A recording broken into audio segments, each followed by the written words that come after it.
ତୁମ ପରି ଛୋଟ ପିଲାଟେ ଥିଲା। ପିଲାଦିନେ ତା ବାପା ମା ତାଙ୍କୁ ଆଦରରେ ବିଲେଇ ବୋଲି ଡାକୁଥିଲେ। ଭିକ ମାଗିବା ପାଇଁ ତାଙ୍କ ଘର ପାଖକୁ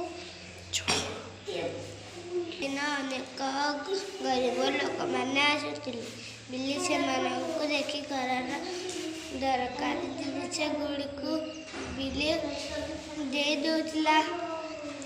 ଭିକାରୀମାନେ ବିଲେଇର ଦୟାଳୁ ଗୁଣ ଦେଖି ଖୁବ୍ ଖୁସି ହେଉଥିଲେ।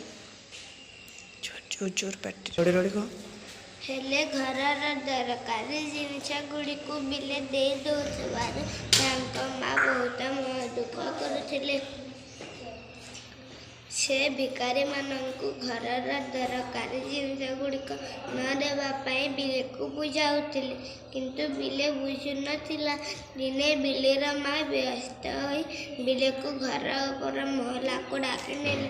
ବିଲେଇକୁ ସେହି ଘର ଭିତରେ ରଖି ବାହାରୁ ତାଲା ପକାଇ ଦେଲେ। ବିଲେଇ ଯେତେ ଡାକିଲା ବି କବାଟ ଖୋଲିଲେ ନାହିଁ। କିଛି ସମୟ ପରେ ଜଣେ ଭିକାରୀ ଆସି ଭିକ ମାଗିଲେ। ବିଲେଇ ତା ଡାକ ଶୁଣି ଝରକା ଫାଙ୍କରେ ତଳକୁ ଚାହିଁଲା। ଭିକାରୀଟି ଖଣ୍ଡେ ଚିରା ଲୁଗା ପିନ୍ଧିଥିଲା। ସେ କିଛି ଘୋଡ଼ାଇ ହୋଇ ନଥିଲା, ଶୀତରେ ଥରୁଥିଲା। ଭିକାରୀର କଷ୍ଟ ଦେଖି ବିଲେଇ ମନରେ ବହୁତ ଦୁଃଖ ହେଲା। ସେ ମାଙ୍କର ବାକ୍ସ ଖୋଲି ନୂଆ ଚାଦରଟିଏ ବାହାର କଲା।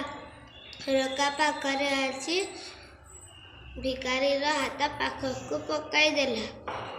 ଭିକାରୀଟି ବିଲେଇର ଦୟାଳୁ ଗୁଣ ଦେଖି ଖୁବ୍ ଖୁସି ହେଲା। ଚାଦରଟିକୁ ଘୋଡ଼ାଇ ହୋଇ ମନ ଖୁସିରେ ଚାଲିଗଲା।